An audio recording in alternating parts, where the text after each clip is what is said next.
урматтуу Таланкевич, урматтуу энергетиктер, элди жылытып жарык берген адамдарды кечиптик майрамыңыздар менен куттуктап коюуга уруксат этиңиздер. Урматтуу бүгүнкү иш-чаранын катышуучулары, мамлекет күчтүү болуш керек. Мамлекеттин материалдык техникалык базасы күчтүү болуп, өнүгүүлөр ыкчам болууга өбөлгө түзүлөт. Өткөндө биз Жогорку Кеңеште өлкөнүн материалдык техникалык базасы чыңдалып жатканын айтсак элек, бүгүн дагы 2 чоң тармакка техникалар тапшырып жатабыз. Мына сиздердин астыңыздарга Жогорку Кеңешке бердик элек, азыр эми энергетика тармагында. Сөзүмдүн алдында баарыңыздарды президентибиз Жапаров Садыр Нуркожоевичтин атынан, жалпы министрлер кабинетинин атынан жана өзүмдүн атымдан энергетика кызматкерлеринин кечиптик майрамы менен жана жаңы техникалуу болушуңуздар менен, ошондой эле алдыда келе жаткан жаңы жылыңыздар менен чын жүрөктөн куттуктайм. 2 жылда жалпы сан энергетика тармагына 261 техника менен жаңыланды.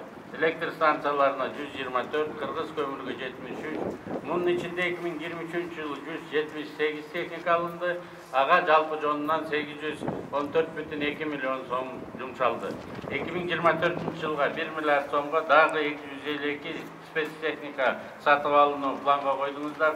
Сөзсүз ишке ашырыңыздар.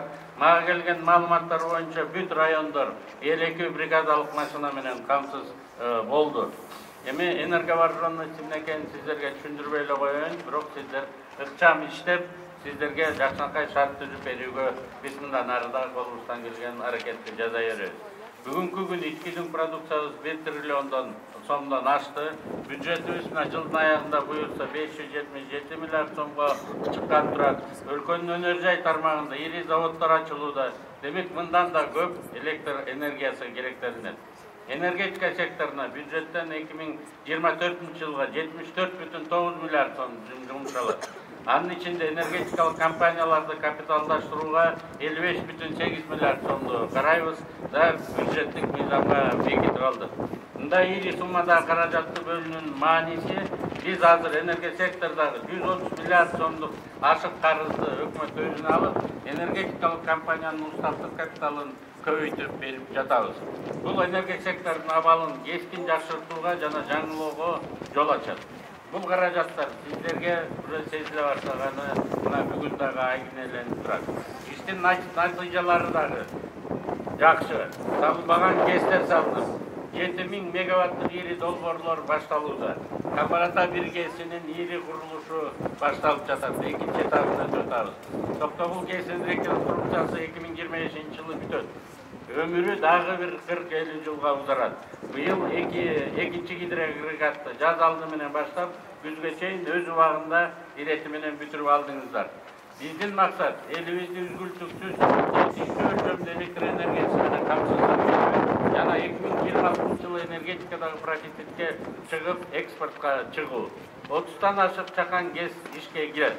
Баласаруу, Лейлек, Ысык Ата, Кыштут, Аксыт, Белес, Лебединовка, Папан жана башка чакан ГЭСтер иштей баштайт.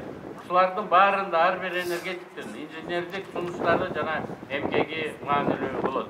Урматтуу энергетиктер, Кыргыз элинин негизги байлыгы бул суу. Ошол байлыкты эл үчүн пайдаланууда сиздерге тапшырылган энергетикалык коопсуздук бул мамлекеттик жоопкерчилик. Аны сиздер эң бийик жоопкерчиликти аткарасыздар деп ишенем. Алган техникаңар ак жолтой болсун, элибизге көпкө кызмат кылсын, жаңы жыл жаңы жетишкендиктердин жылы болсун, бар болуңуздар, бай болуңуздар, бактылуу болуңуздар.